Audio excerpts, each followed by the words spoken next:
বাংলাদেশের সীমানার কাছাকাছি মিয়ানমারের আরাকান রাজ্য এখন বিদ্রোহী গোষ্ঠী নিয়ন্ত্রণ নেওয়ায় দুপক্ষের সাথে যোগাযোগ রাখছে বাংলাদেশ বলে জানিয়েছেন স্বরাষ্ট্র উপদেষ্টা অবসরপ্রাপ্ত লেফটেন্যান্ট জেনারেল জাহাঙ্গীর আলম চৌধুরী।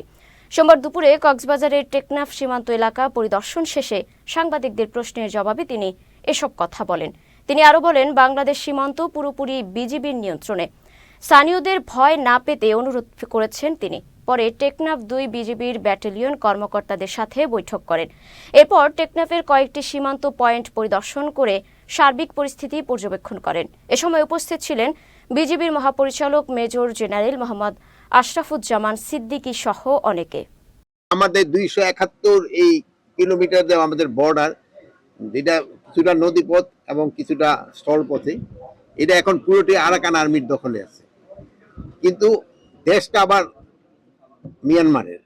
এখন আমাকে দোনোজনের সাথেই একটা সম্পর্ক বজায় রাখতে হচ্ছে এবং দোনোজনের সাথে আমাকে একটা যোগাযোগ আছে।